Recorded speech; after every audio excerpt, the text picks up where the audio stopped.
Hello YouTube, you're in for a treat. This is a breakdown of my primary drill partner, and I can actually show you guys some of the things I talk about in other videos that we've been working on. There's still some room for improvement, sorry pal, but I think he does a lot of things way differently than how we were rolling like a year ago. So you can see some reactions that I think are kind of the objective of what we're trying to go for and why we do them.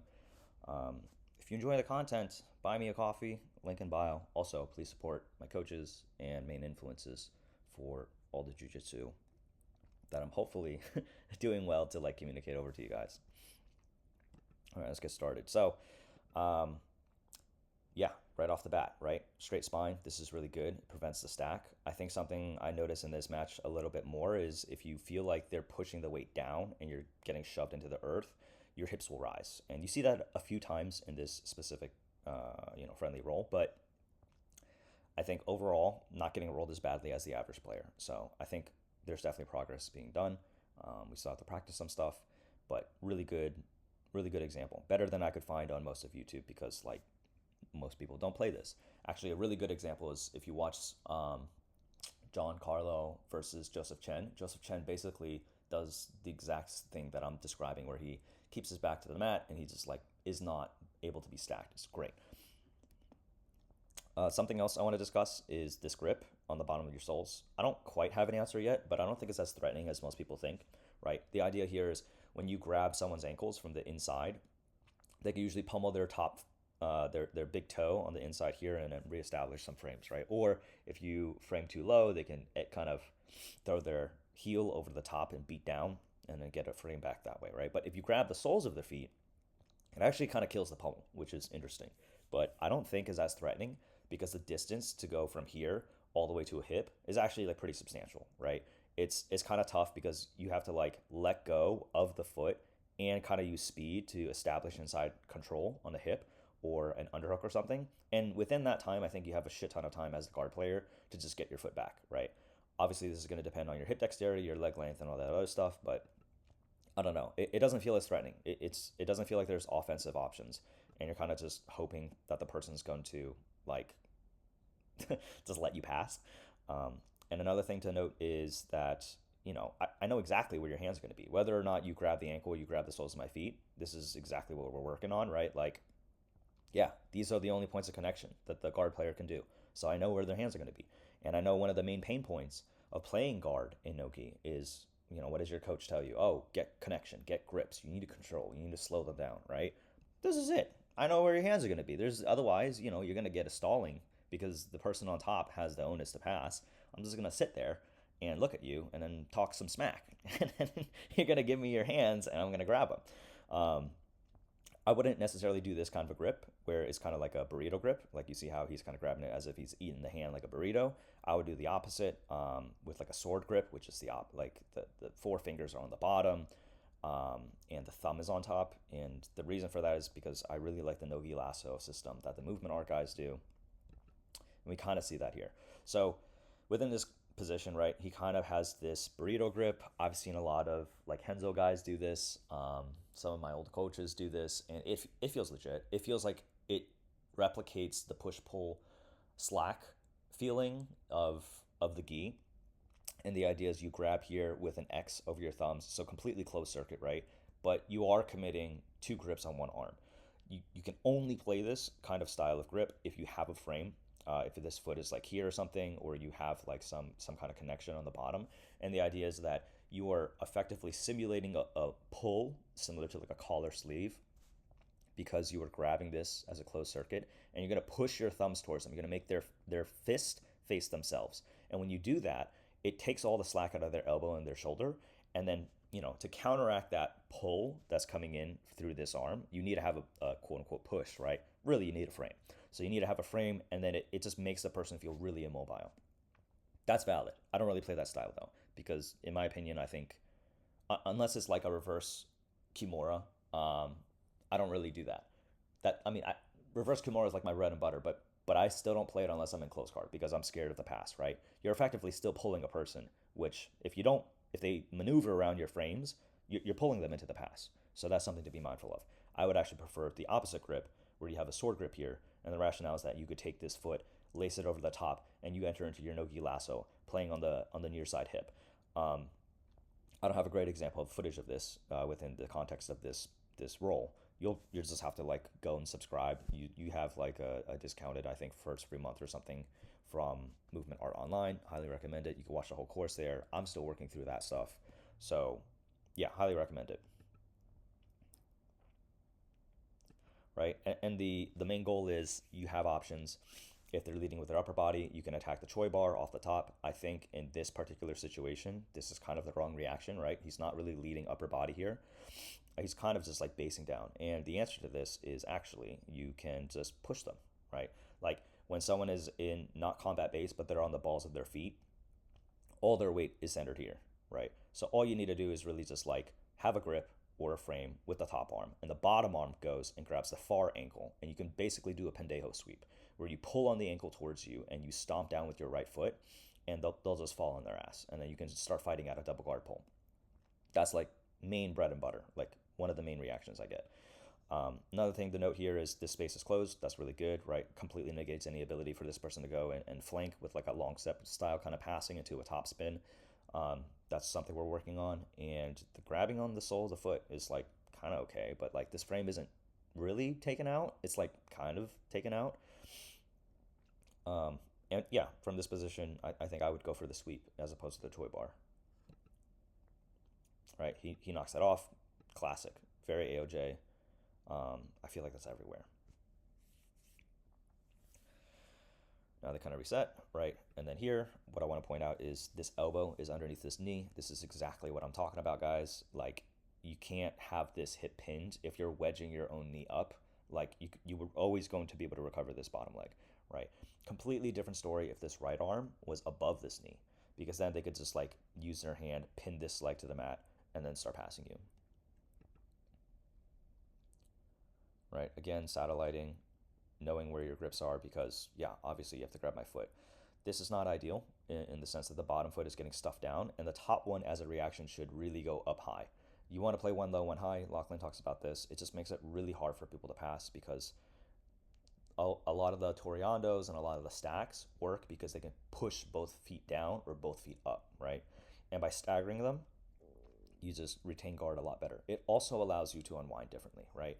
Like if you, yeah, well, I mean, this is not the right position to discuss that, but right, arm on the frame, and then there is a really nice knee knock here. I don't know if there's actually a name for this, but Jon Calestine teaches this a lot. This is a classic reverse De La Riva if that's your jam, right? It's basically kind of the similar pressure of like a low single with wrestling, right? Where you're basically using your head, but in this instance is your knee, to knock the inside of their knee. And because they have no base, right, they flop back this way, right? And there's reactions off that where maybe this foot steps back. You can lace this through and start threatening like a back take. You could just use it to remove the pressure of their hips on you, right? So this is very, Jon Calestine bread and butter. This is a very normal reaction. You can off balance people with this knee knock. I do think, though, a counter to this, if you're the guard player, and what I found is like really strong, is if you play with like a pigeon toe kind of position, like a lot of the headquarters stuff that I've been talking to you guys about of like pinching your knees in and like bunkering down, I feel like no one can off balance me. So if I'm the guard player here, I would actually prefer to almost be like on the inside of my feet on both sides and pinching both my knees together to the point where they're like basically connected. And because of that, no one's knee knocking me. Like it's virtually impossible. It feels like you're knee knocking into a wall. Like it doesn't happen. So I think there is a way to negate the off balance, but I think if you were to competing or if you're just out rolling with your friends, I think a lot of people wouldn't know that. So this technique kind of works, and obviously very like blue basement style, Kazushi based. You can time it, right? It depends. You can punish someone who has like bad positioning.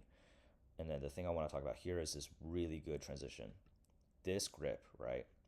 This switch, that grip. This is called the cross grip. I love this grip. And it is so good because the only way for this person to escape is to rip their arm this way, right? Because that's the opening between my thumb and my four fingers. They can't rip their hand through my hand. And if I stiff arm frame them away, it creates an opportunity for K hooks here on this side, De La Riva. It's just so good for flanking, right? Because the proper reaction for the guard passer to escape my grip is to expose their back, right? And I think that's like a really good dilemma. Here we have Bolos. Um, I think he kind of gets away with a stomp Bolo, but I think that might not be the proper reaction. I think in this instance, you actually want to load their weight up on top of you and then like catapult them over the top. Kind of tough to do because this foot ideally is on this hip, right? And you would bite down with this heel here to get like more purchase on the inside left knee pit of the person you're trying to bolo. The goal is you have a closed loop, right? Your arm on one side and then your foot on the other, and you can control their hips because that's where their center of mass is. And then you kind of load them up and then you catapult them over and you take their back. That would be the proper reaction when they're facing you and they're putting their weight into their near side hip. There's also options for when they flip their weight, if they have both their hands on the mat here and they're kind of like hiding their weight above you, there's other options to also like catapult them over. And then the last thing that I've seen is some weird funk where people think it's safe to run away this way and they'll pin on this far hip. And in those situations, you want to just like backwards roll into top bolo. I've also seen some people threaten some octopus guard funk by going to the far hip. That's also a reaction you should be mindful of. The bolo game is very deep, and I think the most robust system I've seen is out of the movement art guys. The link's going to be in the bio.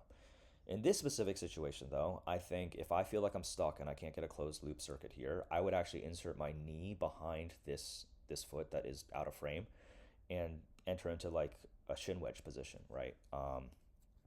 And there's so many things you could do from there. You could start threatening crab hooks on this far side. You could, if they're slipping out, you could do what Matej Szczecinski does. You could switch your legs while also like kind of grabbing on the knee pit and enter into like a saddle on the same side leg on this side, right? So that's definitely a new position that I think a lot of people are going to have to study.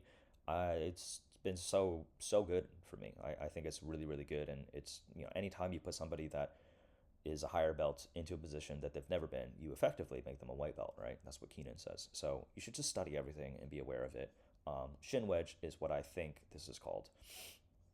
This is, Mikey bread and butter, but that's like a normal reaction when they frame this and you can't get a closed loop, then fine. I'm going to insert my knee into the knee pit of this side and we're going to fight from there. So, kind of just, dogging it through and doing a stomp bolo. Ideal situation actually I think would be if you stomp into this knee pit, but there's enough purchase and momentum here that it kind of gets by. I'm not in love with it. I don't think it's like, I think this is a false positive, but take the wins. Here, really sick. We never reviewed this, but I think it just comes intuitively to my boy, is this really good Turk. He basically kind of sprawls down on the knee. Be careful with your partners, but he tries to like put this foot up to the ceiling, right? And what that effectively does is it creates knee torque, which kind of pins the person down, right? Like this is so good. This is so Khabib half guard, Craig power top pins kind of passing, right? And then I think it gets like a really nice switch right into a crab hook. Bam, that's slick. And then, gets the back. I think he wins this exchange, right? You were able to get a rear body lock and wrestle up from Supine that after that long exchange. I think it's good. Ideal situation, not playing knee shields, and then this hand not getting pinned, tough. But with this space closed, right, it's actually kind of tough. You can't really blast knee slice in. And then here, hips are rising a little bit, not great, but he is being moved kind of like a sled, right? So that is ideal. Right, yeah, and then you can even feel jammed and you have to like use your elbows to kind of move, right? Getting sprawled on kind of sucks, and then entering this kind of weird, funky inversion. It's almost like a tornado guard. Like I know Gary Tonin has this, and I think the first time I ever saw it was from Aaron Milam, who's like a Danaher black belt. Does a lot of like half butterfly senkaku entries. I think a main difference maybe is if this right leg was out on this hip, you could enter into like a triangle, right? So yeah, that kind of grip, I love that grip. I think is a good reaction off K-guard. I wish there was a K-guard hook here, but you could see how like that basically ends up into a triangle.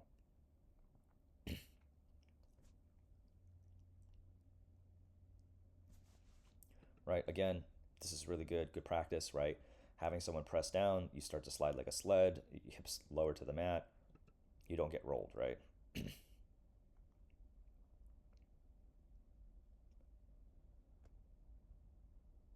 and it's just classic Kiss of the Dragon. In this position, it's tough. I think against someone who's like really strong and a wrestler, it might be tough to control them. And the upgrade from ankles all the way up to hips might be a lot. So I actually like to do a pit stop position where you grab the inside of their thighs. I think Mikey calls it RF, which is like up some muscle in the quad or whatever.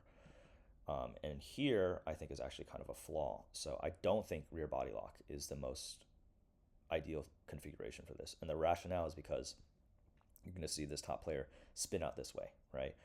And what you want is actually hooks on each of the hip bones. So I actually don't even close my hands. I try to use my hands like I'm crimping, like climbing. If you play the gi, you should know what that is, right? It's just more efficient, and it removes the pressure of using muscle, unless you're just like a freak and you just death grip every time. But I try to grab each of the pelvic hip bones, and that actually acts as a wedge and locks them in place and prevents them from being able to spin out. And then depending on your leg length, I try to establish crab hooks. I think they're so strong because you can just manipulate the knee joint, and that lets you control the hip as well, right? Coming up, nice little scramble. Then here, we can talk about this as well. I play a lot of Crucifix, like a lot, arguably more than the back. And it's kind of a funny frame. And here, I think it slips out, right? Because the elbow's out. So in an ideal situation, leg length, hip dexterity, these are all factors. But in my opinion, if I feel like I'm going to end up on the Crucifix and I have like my chest to their back, I try to focus on controlling this armpit, right? With the arms, this is okay. This is pretty good. This side, there's no control, right? Which is why he's going to be able to spin out. I try to use my top leg and I have my heel try to find their far side armpit. And I try to stomp that in until I have connection with the mat. And then once I have connection with the mat, I know where my heel is, right? I can connect my bottom leg's knee to it, and I can start funneling it in and getting the actual lock, right? But I think the main threats when you're in this scramble position is that you don't have a hook here to prevent their body from spinning. You need to stop their rotation to maintain back control, right? And yeah, he escapes. And then from here, there's some Dan Colville sauce that could probably work. I think if you go to Grappler's Guide, you can see his no-gi close guard. It's absolute wizardry. There's some options where you're posting up on your shoulder, and you're able to basically keep your legs light and fight out of there, establish a really funky triangle I've never seen anyone else do, and like sit them back to their hip. And you enter into like the kind of like a spider-ish kind of armbar position. It's really good. I highly recommend it. We should also look back at this. So with this stack, right, if you're playing a really wide supine guard, you have to be prepared for this because everyone's going to fucking do it. Right, double stack, and yeah, you want a straight spine, changes the orientation. It's kind of tough if they can deadlift you. And then the main things is, depending on their hand configurations, you want to frame their arms away. What I like to do in this position is I think about flexing my back so that it's stiff and it's like a board, and it makes it awkward for them to carry. I relax my legs. I frame their hands. I try to strip their hands off of me. They don't have grips, so it's actually pretty easy in no-gi. And then I relax my legs in a way until I'm trying to pinch my knees together, and the connection of my knees. So it's like, it's kind of pigeon-toed, right? And my thighs are touching together. My knees are pinched, and the connection of my knees is actually acting as a frame and makes it hard for them to go forward, right? And so they'll often opt for one side, and I'll feel that, right? And once I feel that they're going to shuck me to one side, I retract my knee to my chest, and I try to establish a K-guard kind of hook, and I retain guard a surprising amount of times there, where I feel like I should have been smushed, but I do still get smushed. Keep that in mind, but it's not terrible. And I think the round just kind of ends here. So if you enjoyed it, please feel free to donate. Give me a coffee. Apparently, I need I need at least $10 to extract the money. Otherwise, it's just like trapped in there, which is kind of funny. But it's not a big deal. If anything, if you guys want more bang for your buck, I would highly recommend subscribing to both Movement Art, because it's absolutely stellar Bolo, gi, and guard configurations, and Jon Calestine's Patreon, because it's an absolute wizardry. Leg locks, off balances, your kind of seated guard, and